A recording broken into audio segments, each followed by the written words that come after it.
Welcome to Mike and Dylan Hate Drama, where Dylan is about to talk to you guys and ask you a question, and then we will still do some advice on here. Yeah. So the way that things have went, you guys, if you've been around for a while, you know that we used to do Reddit stories, then we made the Two Daddies Judging Baddies podcast, and so we've been mostly focusing on advice over here. I would like to trim back the advice to just be a segment, so we have general conversations. But you as the listener, I would love your input on like the topics that you might think would be great for us to cover. Do you want us to do fun things, certain like advice works for the one, but if you wanted us to like look into like comedy or movies or, you know, just general something that's happening in the news, not politics. Right, yeah. I mean, it'll always go back to that. Yeah. Like if we're doing conspiracies, yeah, we might get a little bit into that. If we do movies, you know, why not? So what the goal for that would be is we're going to get another media button over here that we're going to press that will then play a noise to make us stop talking about politics. And how did you say it was? It was Thanos? Yeah. Yeah. It's just like, and where did that lead you? Right back to me. And then it'll just say politics underneath him. Or we could just do one where it's like, he's like, stop doing it. Stop it. Let's get off this subject. Mike and Dylan hate drama. So I think that Dylan, what do you want to talk about? I think that's the best podcast. Is like, what do you want to talk about? What is something you could talk for days about? Filmmaking. Like, I mean, that's the big thing, but like there's tons of stuff, and that's where I don't want to limit it to, like, I don't think this one has to be niched. I don't think it can just be a conversation. Like, we can have Russell sit in, we could have other people on. Like, if you guys would like us to have guests, like that could be a thing, because we do have the three people talking set up now for the Books My Wife Like podcast. And so we can move into that realm where we have cool people on, if you can find the cool people that would actually want to come on. But yeah, I mean, we could do remote interviews. I just want it to be a general conversation that's fun. I'm sending Russell a text message right now that is 100% not about this. That's what I'm saying. I like the where we fucking have guests and stuff, because then it kind of switches like the stuff we talk about, because I think our best episodes is where we're talking about like our past traumas and stuff like that, and then if we have another person and then we get their insight and everything. The only problem is I just got to be good and mindful about guests, so they, you know, 5 minutes in they're not like, fuck this shit, this guy won't even let me talk. Yeah, I think you did a lot. Like, I was going to commend you on the last episode, the regular episode of Two Daddies Judging Baddies. Like, you are substantially better at like giving me my space, and I appreciate that so much. And I do think when we had Russell on, like, you are getting more to where instead of it being a performance, you're just having a conversation with the guys. And right. You are getting substantially better. We can't just add him in because this is a two. I know, he was bringing me a caffeine tablet. He's bringing me drugs. Okay. Caffeine tablets are life. I mean, you know, since we've been here, we shot, you know, our Two Daddy stuff, and then we've been editing videos and doing a whole bunch of things, posting everything, getting it all scheduled. Everything, and it's a lot. We love doing the advice and stuff like that, but we don't want to feel like we can't do anything when we ain't got advice. Yeah, and personally, I don't think like I don't want to dissuade anybody from sending in advice, but not all the advice needs advice. Not all of the advice needs to go on the show. And so I think for the most part, people kind of just want to hang out and hear some crazy stories, learn some interesting facts or wrong facts that we believe that aren't real, and then you guys correct us. Like, I think that's the fun of it. And I think with Two Daddies Judging Baddies being solely Reddit, that's its bag. That's what we do. Over on Mike and Dylan, since we took that away, we've been meandering trying to find what it is. And I think it needs to be just a low key. We don't have a huge amount of pressure. We just have something fun to talk about, and we talk about it for an hour and a half, and that's the fun. I think, and I mean, once again, because there's politics and shit like that, but just like live stuff that happens. I like, yeah. And it doesn't even have to be serious shit. It could be like the Michael Jackson impersonator. Have you seen the video where there's a Michael Jackson impersonator and he's walking in a city and he comes up on another Michael Jackson impersonator and he stands there and he like crosses his arm and he looks like he's looking at him like he's proud, like he's the real fucking Michael Jackson. Like he is honored that somebody would be impersonating him. Because that is really Michael. It is the most, he does so. There's a video too of him reacting to the Michael Jackson trailer, and he's so butthurt he's not in that movie, that they didn't call him up, and he was like, but I look like Michael and I did all this and I didn't get put in the movie. Happens, dog. Sorry. Well, that's the crazy thing about an impersonator though, is that they live that life. Like for the most part, an Elvis impersonator never shaves off those chops. Always has them.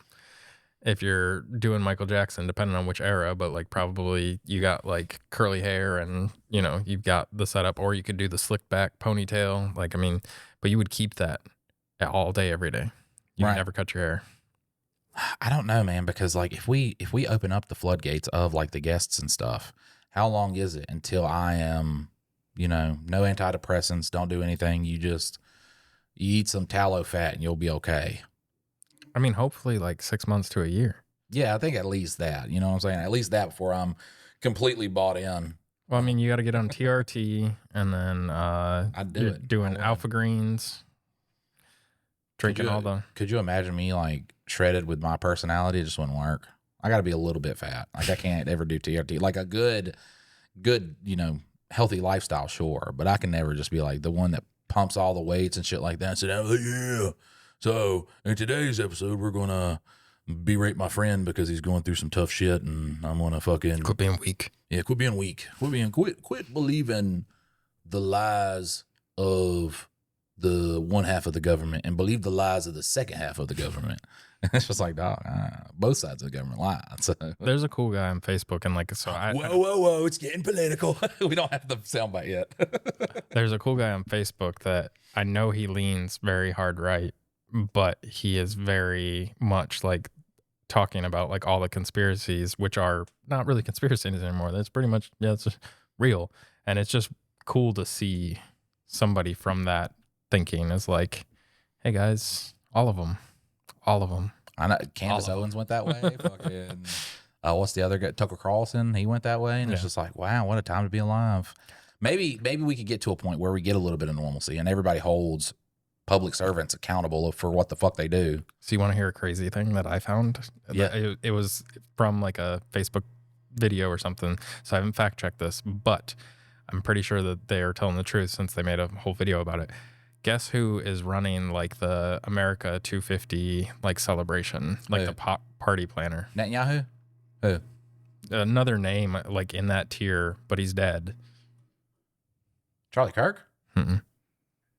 The most problematic name that you could have. Adolf Hitler? What?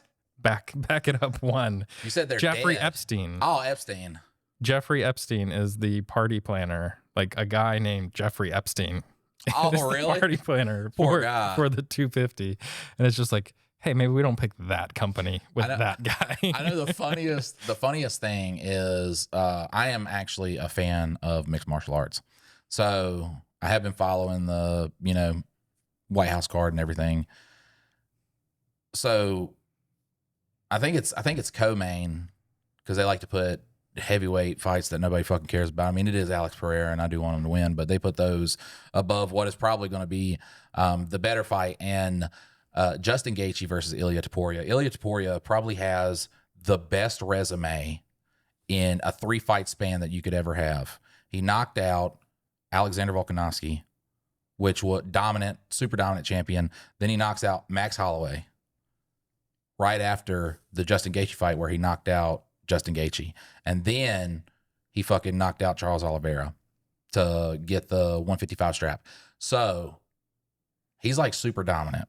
Justin Gaethje, on the other hand, is just like, he just gets in the cage and he just throws punches and whatever happens, happens. You know what I'm saying? If it's God's time to let him win, then it's God's time to let him win.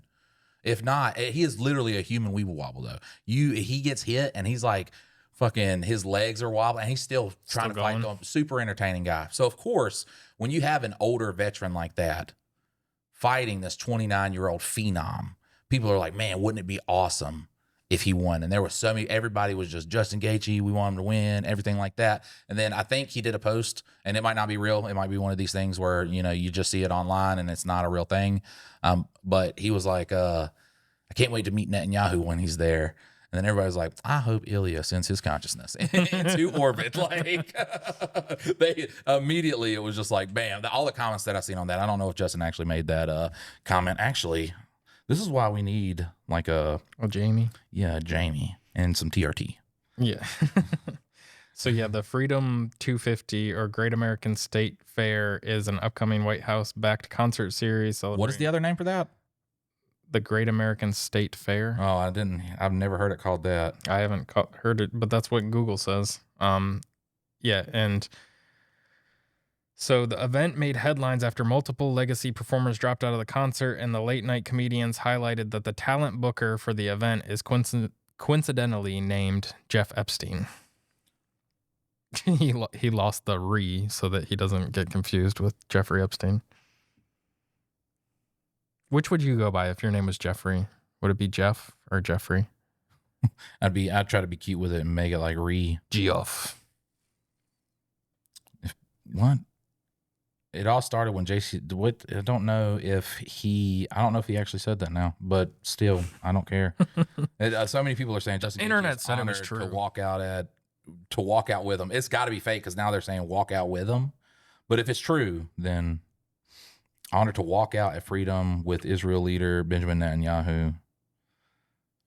I can tell you what, some CIA operatives are going to be watching this episode of the podcast, though. Why is he at our 250th celebration? He's a company man. He'd go to Epstein Island if the UFC told him to. And this is the Weeble Wobble guy? Yeah. He is one of the most entertaining fighters that there is. But I don't know. There are a lot of, the only ones I'm seeing are them saying he said that. I'm not seeing any of them saying that did not happen. So then he said it. Apparently Sean Strickland called him selfish or something like that. If being spineless bitch made you good, American, I don't need or want a coward sport. You and Sean are relentlessly dumb as fuck. Look, we could do a mixed martial arts podcast. Get you into it. It's really easy to get into. I mean, I used to watch it back in the day, but I'm not fanatical about anything like that. Like I'm just not that type of person. Like you with like cards and like you've got like 15 fanatical things. I pretty much work and video. Like that's everything. In MMA, I'm super casual. Like super casual. And used to like back in the day, like I'd follow like Wosoff, World Series of Fighting, like Strike Force when they had it, WEC when they had it, stuff like that, and the UFC. Now I'm just like, who's main eventing this card and do I care about them? So I am super casual in the terms of that. I remember the last time I did introduce a bunch of people to the UFC, it was at UFC 300, the one where Max Holloway knocked out Justin Gaethje. So I'm introducing a whole bunch of people that know nothing about it. Yeah. Don't know a lot about it. Or they're like, I remember the days when it was no rules and shit like that. Which, no, that was like a very short time. Yeah, you don't remember those days. But the Justin Gaethje fight happens. And after round one, so everybody thought Max was going to lose because he's way smaller. And at the end of the round, he throws this spinning wheel kick and hits Gaethje right in the nose. Because Gaethje goes for a takedown, I guess, to try to get points in the round. Breaks his nose. And after that, Max whoops his ass. Fucks him up the whole fight. So with 10 seconds left, this guy who everybody was like, he's a lot stronger than Max. Everybody was like, you got to stay away from him. Max gets to the center of the ring and points at the center saying, let's just duke it out. And I'm like, no, Max, don't do this. Because I thought I was going to have to cry because I thought Max was about to lose. And they just start going at it. And at the very last second, he puts Justin's lights completely out, knocks him out cold. And then in the next fight, so that everybody goes crazy. And everybody's like, this is the greatest fucking thing ever. And then in the next fight, it was Alex Pereira and Jamal Hill. And Jamal Hill hits Alex Pereira kicks him, hits his cup. So the referee went to stop it because it's a cup shot. You get, 5 minutes to rest. And Alex Pereira goes like this, tells him to back off. He's like, okay, keep fighting. And then he immediately knocks out Jamal Hill. And it was just like back to back, just like all fuck moments. I think there was a Whaley fight in between those. I don't know. But, you know what I'm saying? I wasn't paying that much attention during that fight. But, you know what I'm saying? No, I'm saying. Because I'm real casual. I was only there for Alex Pereira and then the Max Holloway fight. So it's crazy how we were back to like ancient Rome gladiators, just duking it out, killing each other. I mean, we were honestly, it's way more safer than boxing. Mm-hmm. And it doesn't seem like it would be infinitely more safer. Way less people have died from mixed martial arts.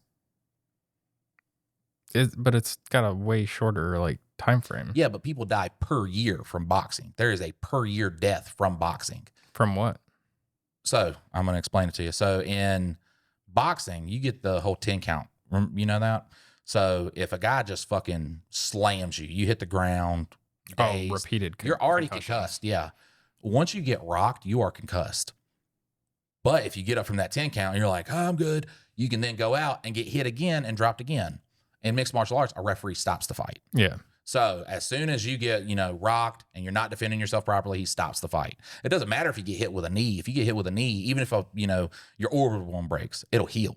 You know what I'm saying? Your brain will not heal. Yeah. So in boxing, it's like the repeated concussions in one match now, in one bout, and then you multiply that by however many bouts you do, it substantially raises the risk of you dying from boxing. Because like after that singular concussion, the more damage you do before your brain gets a chance to heal, the worse it gets. Yep. Where a referee will just be like, nope. So really in a fight, most of the time you're only, except for Justin Gaethje, you were limited to one concussion. Justin Gaethje gets 15 just because he can still fight while he's pretty much unconscious. He still fights. I mean, I just like, you see all the football players and UFC fighters and boxers, and it's just crazy like how many concussions they get in their lives. Yeah, UFC is by far it's definitely I'm gonna say it's the safest contact sport, just because in football you can get a concussion if nobody knows you got a concussion. I mean, now they have better concussion protocols, better equipment and stuff like that, but still it's like if you have a concussion, you can go out there and double up on that concussion and just completely make it worse. We are seeing now though with there are a lot of quote unquote punch drunk fighters. I showed you the Tito Ortiz compilation, which I don't know if that's CTE or that's just him. It might be him playing a character. He used to be so well spoken back in the day, but it might be the, repeated concussions. You got him. Nate Diaz is pretty there. Chuck Liddell he's far in there. People don't want to admit the whole Nate Diaz one, but he's got it. Did both of our last presidents, were they like fighters or NFL players or something? Because they seem to talk like they've been concussed a lot. No, but dementia. Yeah, that's what it is. But Donald Trump was a real big supporter of the UFC back in the early days when they couldn't find venues and shit like that. And I mean, he did the same thing for the WWF. Would let them have events in his places. So he's always been a big fan of those, which is why, like, when some people are like, oh, why would you even do this? I'm like, he is a huge fan of it. Like, it goes back to literally when the UFC started. He was a diehard fan of it. So you could see this coming a mile away. Yeah, it is wild to see it on the White House lawn. But then, like, I don't pay attention to any of it. So, like, then I saw the right-wingers being like, well, when they had Pride on, and I was like, I didn't see that either. What do you mean when they had Pride on? They had like some big Pride event where there was a bunch of transgender people and stuff. Oh, dude, I thought you were talking about Pride, the fighting company. No. Pride never died. Talking about the left wingers with their woke events. I thought 100% you thought you were talking about Pride, which is it was a mixed martial arts organization in Japan for the LGBTQ. No, for Vanderlei Silva. For Vanderlei Silva to fight anybody he wanted to. He's a 185 or middleweight, and he was just like, you know what? Let me go fight these heavyweights. And I think he did. He beat Mark Hunt, but then he got absolutely sent to the Twilight Zone by Mirko Cro Cop. So that started his whole downward spiral of, if he would have just stayed there, he was on a historic run in the middleweight division. You know so many names. Yeah, I mean. So many names. I've been a fan of, that's what sucks. Like, with Joe Rogan. Like, to a lot of people, Joe Rogan after Fear Factor was gone. He was gone, and then popped back up when his podcast started taking off. For me, Joe Rogan's always been a thing. It's like Fear Factor, UFC. During UFC, like the run before Conor McGregor brought in a swath. Him and Ronda Rousey brought in a swath of new people. Before then, you couldn't tell me that. Like, if I was like Joe Rogan, you'd be like, who? The Fear Factor guy? I'd be like, the Fear Factor guy? What are you talking about? He's fucking on TV. He's on TV every day, buddy. Where are you at? You live under a rock? And I just like the UFC, and I didn't know how small it was compared to all the other major sports. But that's what kind of like sucks, seeing him just go so far, and he just doesn't. And it's not even like he understands what people go through, because he's never really understood what people go through. He started and hit it big quickly. People give Dane Cook problems. I mean, what was the news thing that he was in? News radio. I mean, he started that quickly, pretty quick, and then, went on to the whole Fear Factor. To his credit, he was a big fan of martial arts, and then, he would commentate events for free. Well, see, I think that's one of the things that people don't talk about with success, though. Like, he originally got his success in like kickboxing, and then he gave that up at a certain point, because I think he said he almost killed somebody. Like, they got knocked out, were unconscious. Yeah, but he was of no renown in that. I understand that, but like, I mean, he was a competitor in that, and so like when you push. So let me finish my point. I got you. Before we go off on the rails, is like people that like you get really good at playing guitar and you're in a band. Well, then when you go to do this next thing, you are automatically, the success protocol to get to that point. And so like he went from doing kickboxing and stuff to being successful as an actor, then going over to the UFC. He saw the opportunity there, and then keeps daisy chaining up. So like, I think it's one of those things where if you find one thing that you're really good at and you get to that level, it's easier for you to jump ship and go and be successful in something else than it is for somebody who's never put in the work to achieve the one thing. Right. Joe Rogan was never successful in kickboxing. I don't think he never fought at a professional level, because there's no record. So it was all amateur stuff that he did. Yeah. But even during the height of kickboxing really happened around like, 2010 to 2015. Glory got real big. They got a TV deal and everything.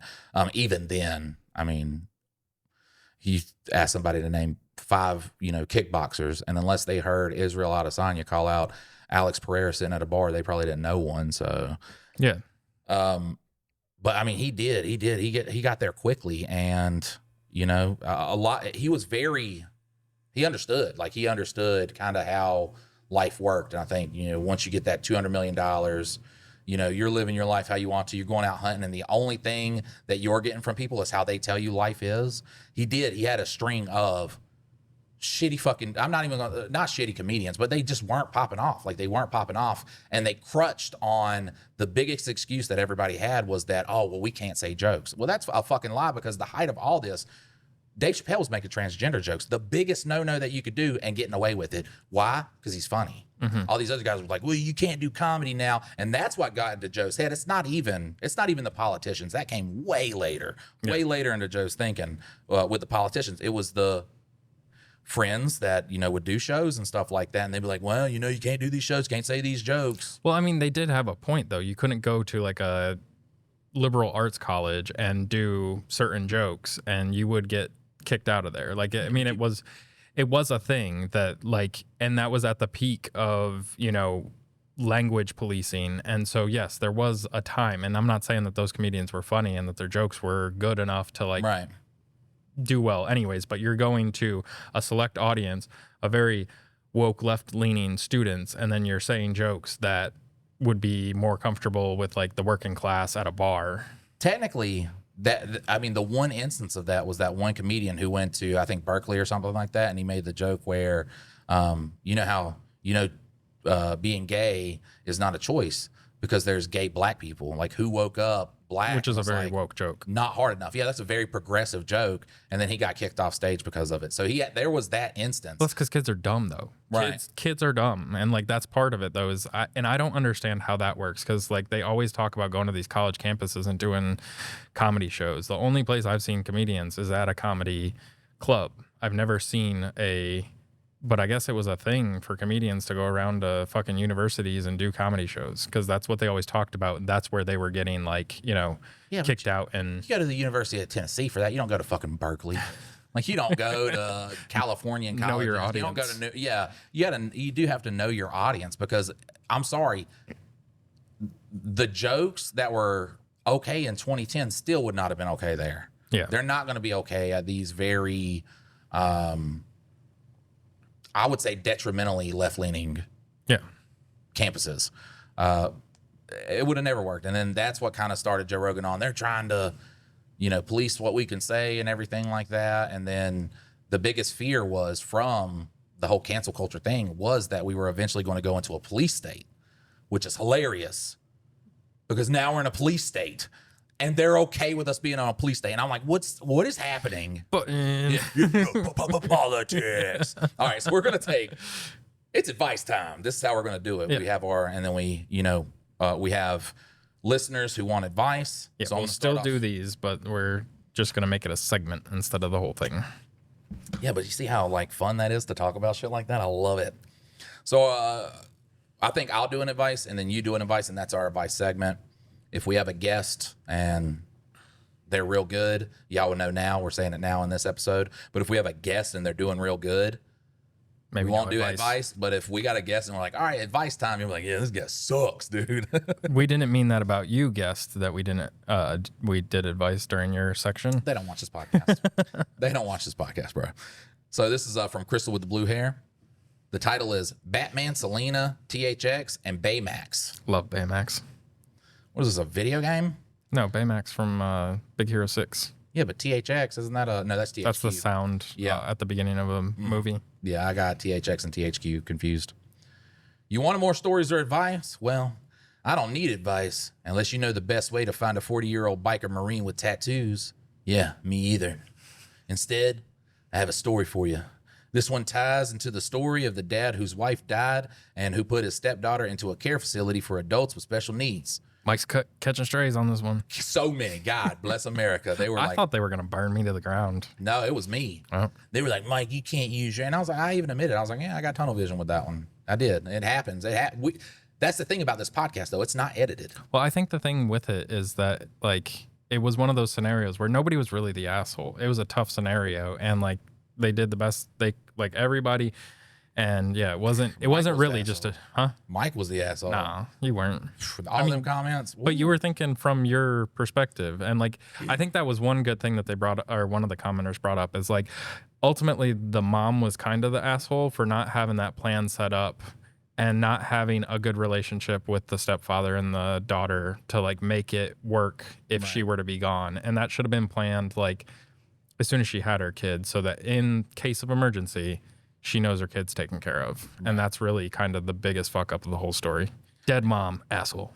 One of the commenters on YouTube, I told him, this podcast is not edited. This one, 2 Days Judging Baddies, Books My Wife Likes, none of them are edited. When we come to a place where we have to, if something is nuanced and we have to sit there and think about it, we're thinking about it on here real while time. Talking. Yeah, real time. So we have to work through those emotions in real time.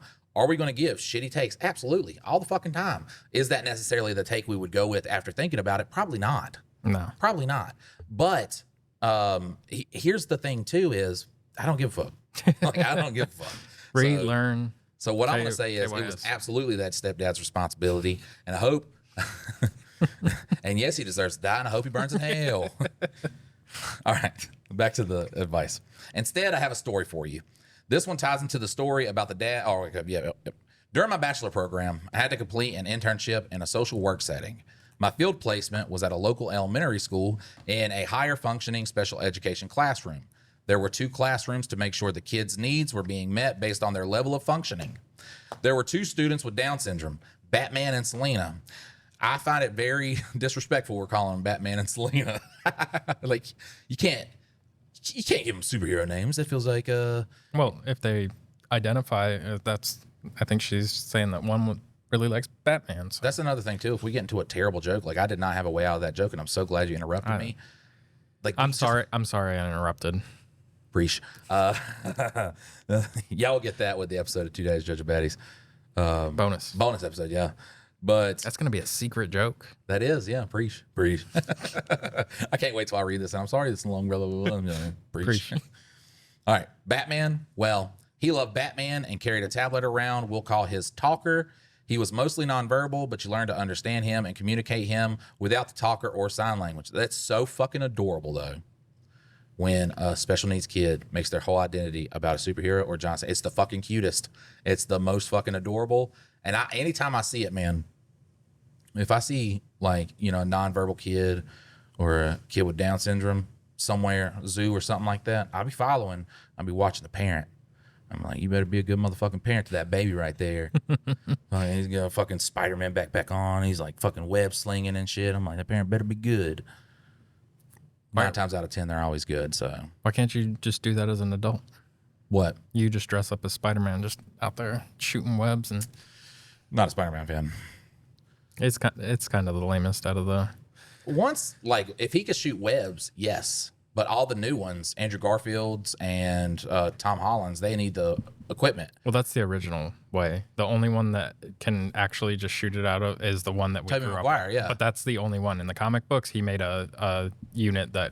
So take away the web slingers away. You could be Shark Man. You could be fucking Gorilla Man. You could be anything. Why are you Spider-Man? There's nothing else that... Well, because he can, like, walk up walls and stuff. Okay, Cockroach Man.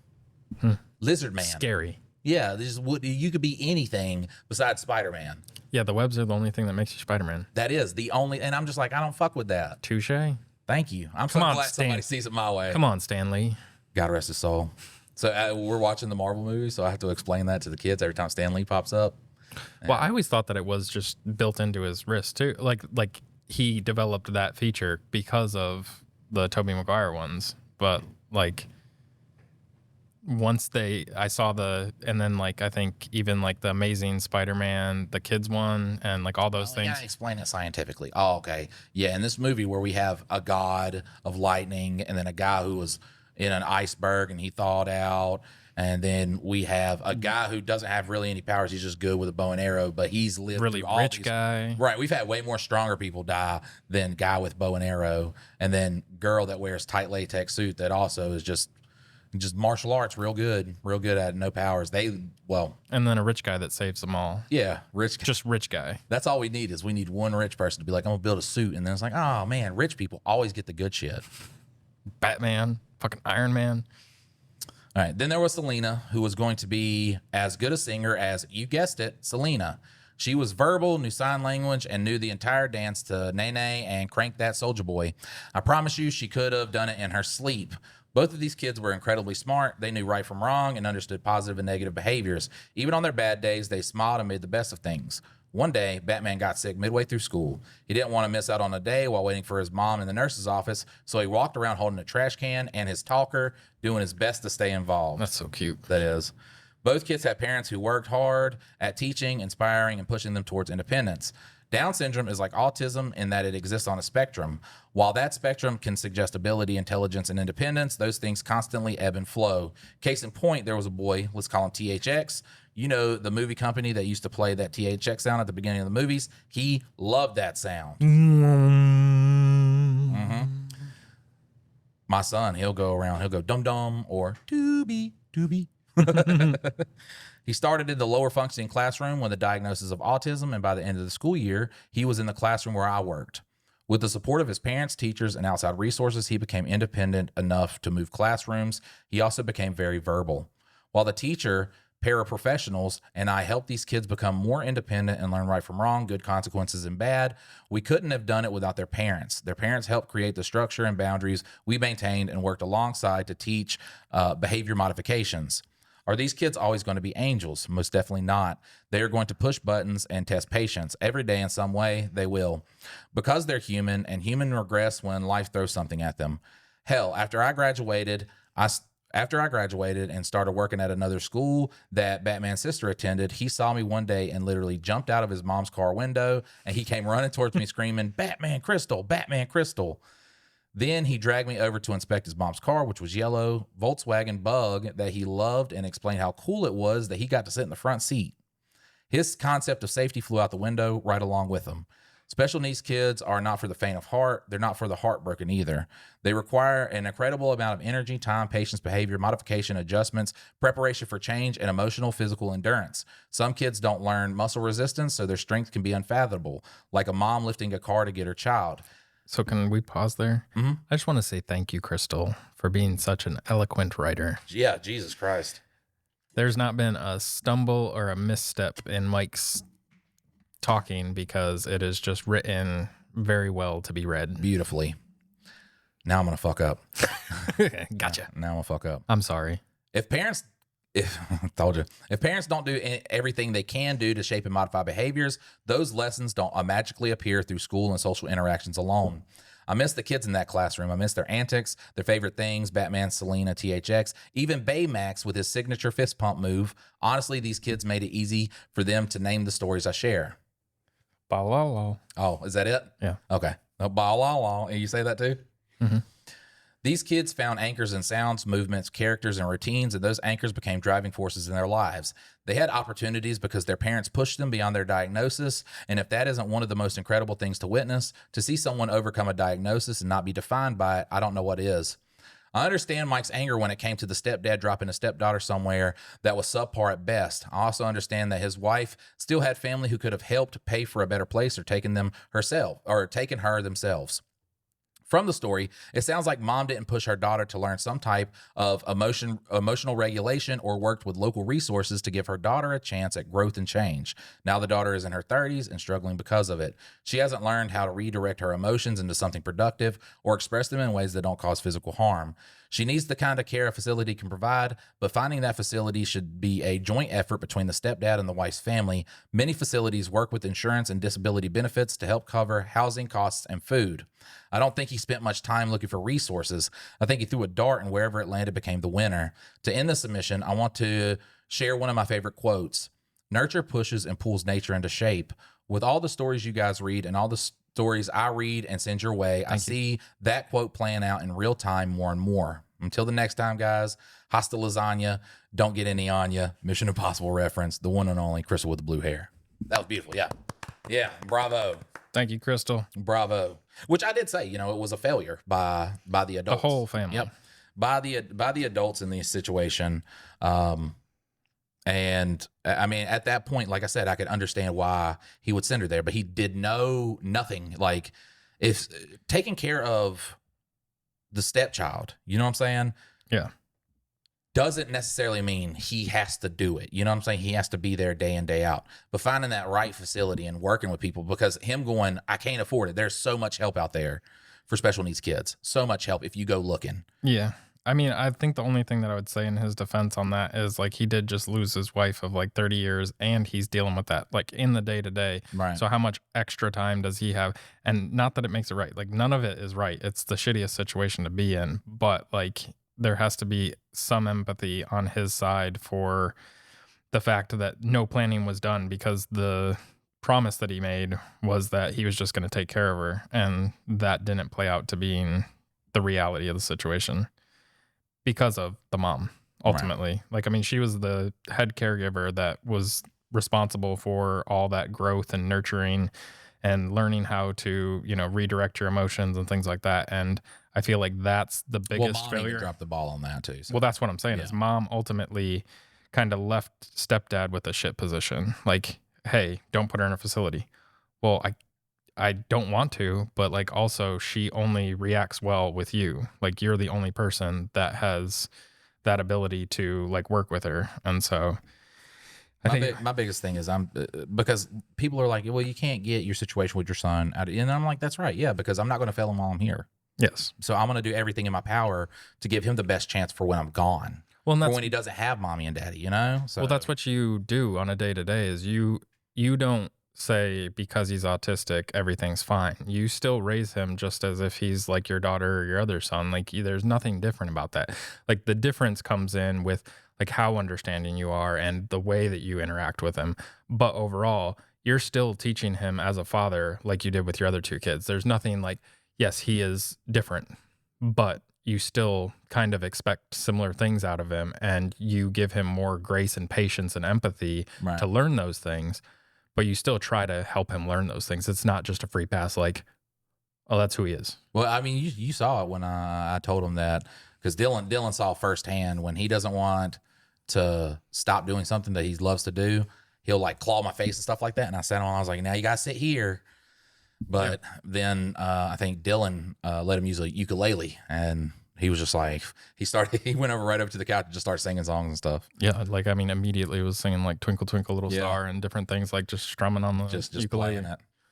He's so fucking adorable too, man. But I think that's where, you know, you do have your mindset of how you're raising your kid with special needs. And so you put that in a world where they did those similar things. And unfortunately, they did not. They failed them each step of the way. Yeah. Some people just automatically are like, well, I mean, there's kids that don't really have much issues at all, but their parents create issues because they're like, well, you know, they've got this. Well, help them not have that be like such a big part of their life, like minimize that effect. And hopefully they can have closer to a normal life, even if they don't fit normal per se. I don't ascribe to anybody being normal. There's not a single normal person on this earth. Like, there's just not.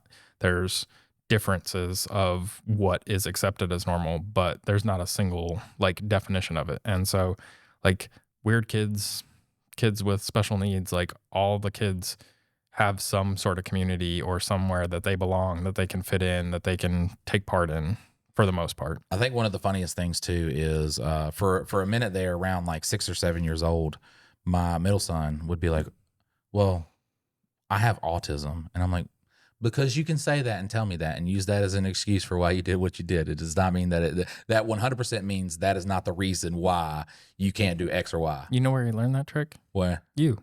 No. You say it all the time. Like, that's my autism. Oh, I can't clean up after myself. That's autism. It's a joke, though. You know what I'm saying? I know, but he got it from you because you say it. Once you say, hey, I can't do this because of this, it's like if you have the wherewithal to know why you were incapable of doing something, then you have every opportunity in the world to fix that problem.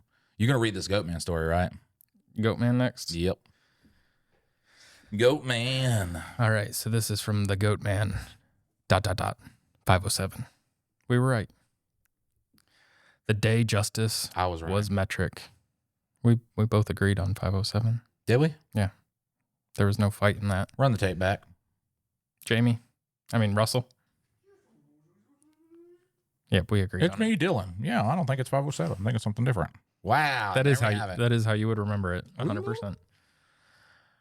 What's up, daddies? Goatman here with another tale from the trenches. This happened years ago when I worked at a certain auto parts store. I won't say which one, but the shirts were green. The brake cleaner flowed like holy water, and every shift felt like a D&D campaign designed by a divorced wizard with nicotine stains. Green shirts? What is that?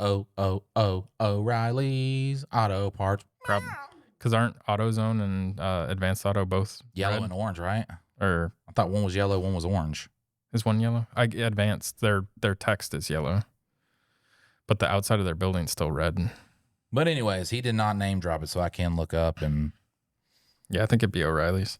Working at a parts store is not a job. It's a social experiment with motor oil. Every day, you clock in thinking maybe today will be normal. And then some guy walks in holding a busted alternator. Like it's a newborn baby and says, "Can you test this? It caught fire twice, but I think it's still good." So one day, this guy rolls up in an old Ford Ranger. And I don't mean a clean little dependable Ranger. Ford Ranger. Have you ever heard that one? Mm-mm. Yeah, I love that one. It's a little short. And I don't mean a clean little dependable Ranger. I mean this thing looked like it had survived 3 wars, a divorce, and a raccoon infestation. The bed didn't match the cab. The bumper was hanging on with confidence and maybe 2 bolts. And the whole truck had the energy of something that started with a threat instead of a key. He comes in needing a hard brake line. For anyone who doesn't know, that's the long metal line that helps your brakes do their one sacred job, stopping your truck before it becomes a 3,000-pound bowling ball. Did I ever tell you about my Ford, Ford Escort? No. It was a stick shift, so that helped me in this. But there was this turn when I was coming home from the factory. I'd have to go down by this lake, but there was a fairly busy road, and then it kind of just, you could take it pretty fast, but it was a left-hand turn.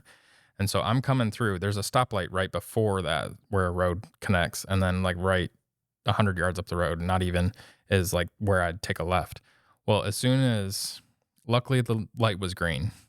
That's like the most thankful thing. But I pressed the brake to start slowing down to take that left to the floor, not stopping. Oh, fuck. And luckily I could have just like kind of like veered to the right if I really needed to. But I literally had to drive the rest of the way home with no brakes at all. I tried the whole no brake excuse when I was coming home from NEG. It was super foggy outside, so I did have kind of like an excuse. But I'm just, you know how you feel like you drive from muscle memory, right? You know where things are, even if it's foggy. I did not, because where's the old Salisbury Road? You know, when you can get onto the interstate of Salisbury. If you go down that road, it's all country and shit. And I remember I'm going down it, and I see the stop sign go right past me. So I go to hit the brakes, and as soon, I'm already, it was one of those moments where you just kind of feel like, oh shit.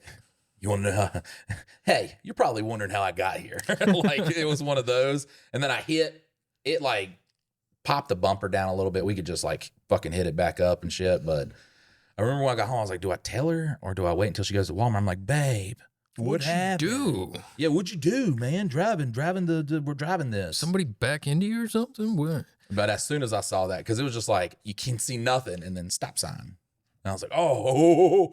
Also, too, I did think that there was more road. There was not. So the thing with the Escort, though, when I got it home and I parked it, I went to look to see like what was going on with the brakes. And sure enough, like there was enough, I don't know whether it was a flood car or whatever, but like the body was rusting out on it and like the side panel back there. And that's where the brake line went through. And there was just a brake line back there, like completely rusted through, and it just like shot it all out. So there was no brake fluid at all in any of the brakes. How'd you get it fixed? Went to one of these stores and got little connector pieces, cut it off, and piped it back together. Yeah. It worked. Good. I was a young single guy that didn't really have many responsibilities. Don't know that I'd pull that same repair on a... Well, you just don't care back then, too. And it's just, you don't have nothing... Really, as a young person, I remember being young, dude. If I died, I died. Like, there was nothing tethering me here. My parents will be sad. Yeah, my parents will be sad, but they'll get over it. That's it. They'll get over it. You know, whatever. All right. So I do my job. I ask about the truck, pull up the specs, check the diagrams, and match everything up like a green-shirted Sherlock Holmes surrounded by spark plugs and sadness. The system says metric. So I grab the metric brake line. Jesus, that one's hard for me. It's fucking you up. Set it by the counter and say, here you go. This is the one it calls for. He looks at it like I just handed him a cursed artifact from an archaeological dig. That ain't right. It should be. It's metric. No, I need the standard. And right there, we left customer service and entered the spiritual battlefield of male confidence. Because there's nothing more dangerous than a man with a rusty Ford Ranger who is pretty sure about something. I showed him the specs. I showed him the diagram. I explained that old Rangers can be weird. Ford does weird Ford things. Sometimes it's metric, sometimes it's standard. And sometimes Ford just wakes up and chooses violence. That was funny. Sometimes Ford wakes up and chooses violence. You know, the whole reason, I think it is behind the Ford, definitely behind the key ignition start, was, you know how it used to have the front crank? I think it was Ford's friend. He was cranking it, and the crank ran himself over? Came back. No, the crank just like came back and it killed him.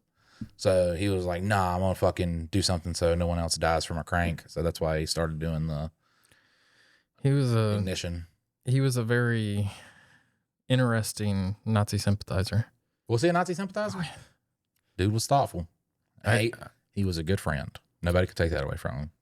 I think most of the industrialists were. I like to look at, you know, the terrible people and find a good quality. Let me double check just to make sure Henry Ford was a Nazi sympathizer. I feel like I am the...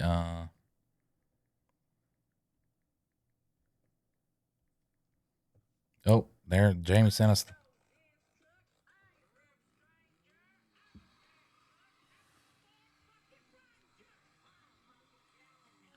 Love it. So That's Ford fucking range. AI says Henry Ford was a well-documented anti-Semite whose writings and propaganda heavily influenced Adolf Hitler and the Nazi movement. While not a formal member of the Nazi Party, Ford actively promoted core tenets of Nazi ideology, including racial hatred, and was awarded Nazi Germany's highest medal for foreigners in 1938. Who said that? Google AI. Oh, so it could be right. That could be it, or it could be nothing. But what if it said at the end of that, so it gives you that long spiel, and then it's like, so no, Ford was not a Nazi sympathizer. Let's check Wikipedia. Where would it be under? Was Ford a Nazi?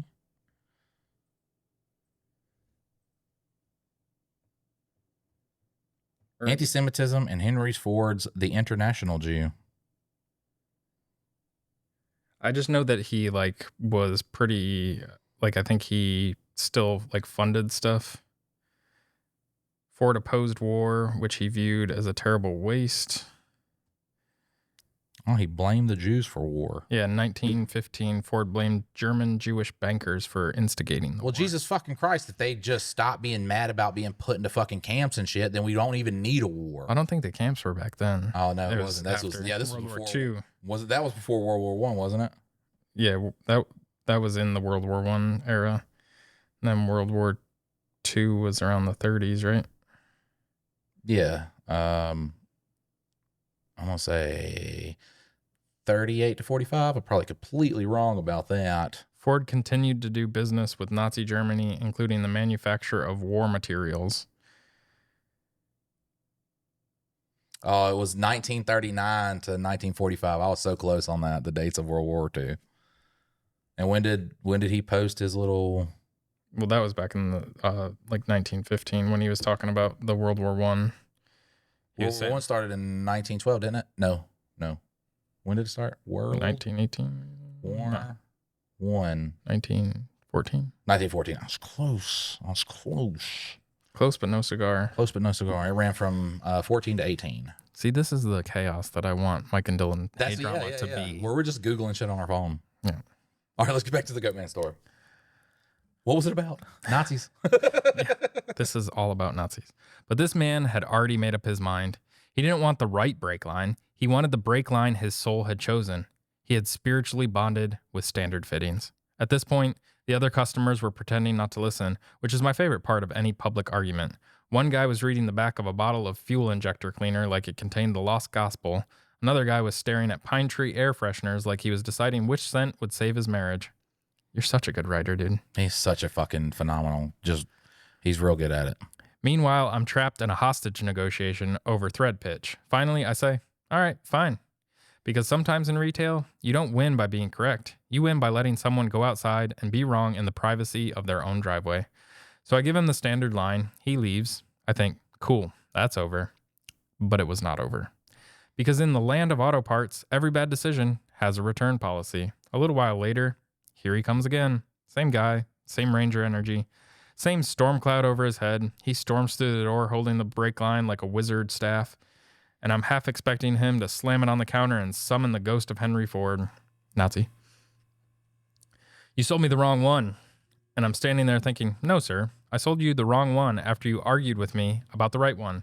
But you can't say that in retail, so instead I said, that's because it takes metric. That's what I told you the first time. And that is when his brain blue screened. He didn't want facts. He didn't want diagrams. He did not want thread pitch. He wanted justice. Unfortunately for him, justice was metric. He starts ranting like he's delivering a courtroom closing statement. The store is wrong, the computer is wrong, I'm wrong, Ford is wrong, reality itself is apparently out of spec. Meanwhile, my manager is nearby doing that manager thing where they watch from a distance like a nature documentary narrator. Here we see the retail employee, cornered by an angry local male. Notice how he avoids sudden movements and maintains eye contact with the register. Ooh, I wanted to try one of those. You can go for it. Here we see the retail employee, cornered by an angry local male. Notice how he avoids sudden movement and maintains eye contact with the register. David Attenborough cannot be fucking... He just can't be replicated. He's amazing. He knows which words to emphasize every single time. No matter, you can hand him a sentence that contains 50 words, just commas and runoffs and all sorts of shit, and he just knows exactly when to do it. You could read the Ford Ranger manual, and it would be interesting. Right, yeah. Then this dude picks up the brake line. Now, a brake line is not technically a weapon, but in the hands of an angry Ford Ranger owner, anything becomes medieval. He starts waving it around, and I'm thinking, brother, we are not jousting. This is an auto parts store. The only knights here are the guys buying Lucas Oil and denying their transmission is dying. Then he swings it, and it hits me. What? Oh, yeah. Fuck Goat yeah. man. Yeah, here we go. Ding, ding, ding. Not enough to send me into the shadow realm or anything, but enough for my brain to go, oh, okay, so we're doing crimes now. I let the first one go, because sometimes you give people one chance to realize they have become the villain in a story about brake fittings. Then he swings it again. At that point, the customer service goblin inside me clocked out. I grabbed the brake line mid-swing and told him, you need to leave or I'll make you leave, which is a very weird sentence to say at work, because 5 minutes earlier, I was looking up fittings, and now I'm in a standoff with a man wielding automotive plumbing like he's defending Helm's Deep. What's that reference? What's Helm's Deep?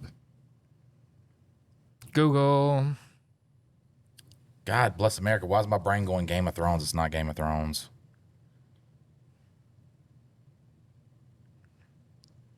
I wish this was like my computer, because like technically I could. Oh, it's Lord of the Rings. So Helm's Deep is the fucking in the third movie, where every 5 seconds it's the king in there. He's just like, we're gonna lose.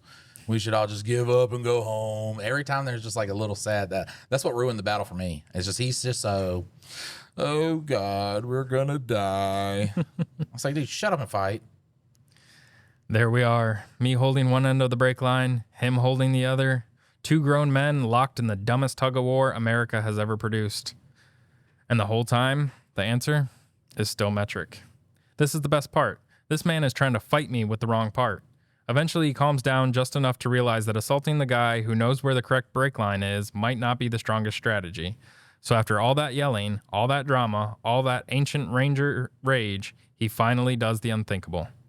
You know the funny thing is, though? What? Is if he's at an O'Reilly's, he can just walk next door to the Advanced Auto or walk next door to the AutoZone and get what he needs, yeah. Because they're literally always right next to each other. Bam, bam, bam. So one just pops up and it's like, oh, no, you don't. Oh, you think you got control over this? No, you don't. Same thing with like CVS and Walgreens. It's like cross the street from each other. He accepts the metric brake line, the one I tried to sell him in the first place. He leaves with it, still mad, probably muttering something like, metric little punk thinks he knows everything. And life goes on, because that's retail. That's 1 minute, retail, baby. 1 minute you're nearly in a sword fight with a brake line, and the next minute someone walks in asking if blinker fluid is real. I figured I'd never see him again, but a few days later, the door opens, and there he is. Ford Ranger guy. I brace myself because I don't know if he's there to apologize, return the brake line, or challenge me to round 2 in the parking lot using a serpentine belt as a whip. He walks up to the counter and he looks different. Not angry, defeated. Like a man who had crawled under his truck, stared directly into the threads, and heard God whisper, "It was metric." Hey man, I wanted to apologize. No way. I knew it. You were right. It was metric.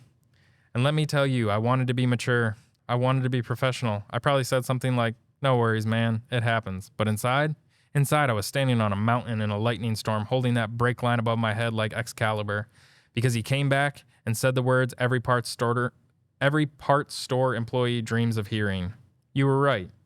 That's what every husband wants to hear. Right. Just never. Those words never come out. That does not happen often. Usually people are wrong. Break something, blame you, and vanish back into the woods like a cryptid with a check engine light. But this man returned. He completed the redemption arc. He went from brake line bandit to metric missionary. And honestly, I respect it. Was he wrong? Yeah. Did he almost duel me with a metal tube? Also, yeah. But did he come back and apologize like a man? That he did. So wherever that guy is today, I hope he's doing well. I hope that Ranger finally stops properly. I hope he learned a valuable lesson about thread pitch, humility, and not weaponizing store inventory. And I hope every time he hits the brakes, he remembers. Somewhere out there, in a green shirt, stood a man who tried to save him from himself, and that man knew it was metric. Beautiful. God damn it. Hope you got a chuckle. Also, that Amazon short story idea you tossed out was a great idea. I think I'll give it a go, and when I do, I'll send you guys my first short story. Have a wonderful day. Hugs and kisses, the Goat Man 507. So what we do is we plug the story on the, we tell people, go get the story, and then next week we do the story. If it'll let us read it, yep. Yeah. If he gives us that el permission. No, he's so good at that. He's going to give us permission, and then he's going to sue us later for it. And we will respect that hustle, Goat Man. Hell yeah, that is a good hustle. You will get nothing. Yeah. Your hustle will be fruitless. What is 50% of nothing, Mike? Nothing. Oh, okay. Now, before we do wrap up this podcast, I do want to remind y'all about the $100 Labor Llama giveaway happening until the end of June. All you have to do is, and it's Spotify only, rate the podcast, follow the podcast, comment down. Just a comment. You could put Mike's love handles. That's a key word. You could put it in a sentence creatively. It does not matter. Just using that energy in. And also, guys, if you want to help support the podcast, get bonus episodes, you can go to patreon.com/Mike and Dylan. Ad free. Yeah. You can get ad-free episodes, bonus episodes, and it really does help us out. Guys, thank you so much for tuning in. Hopefully next episode we have, because this was a fun one. This was a great one. Hopefully we have another great one ready, locked, and loaded, though. This one came off the cuff, so maybe that's what we do. We just sit down and got our hand. I think we'll try to have at least a topic or two to talk about. I'll because that's one of the things is Mike really is passionate about Two Daddies Judging Baddies. He's really passionate about books my wife likes, and I am passionate about Mike and Dylan Hate Drama. So I'm going to take on that mantle of trying to build this up and, you know, make sure you guys have a good time listening to this, and that's going to be my thing. So we'll keep this one going. I know there's quite a few of you out there that still love this one, so I want to keep it up for you. Yeah, and remember, share it to a friend for Dylan. Me. Yeah, get the word out there that we're here, and we are here. We also have started posting clips on all the different sites, so Facebook, TikTok, YouTube. So on YouTube, you'll see shorts and stuff coming on this channel as well. So, guys, we love you so much, and we will see you next time. Later.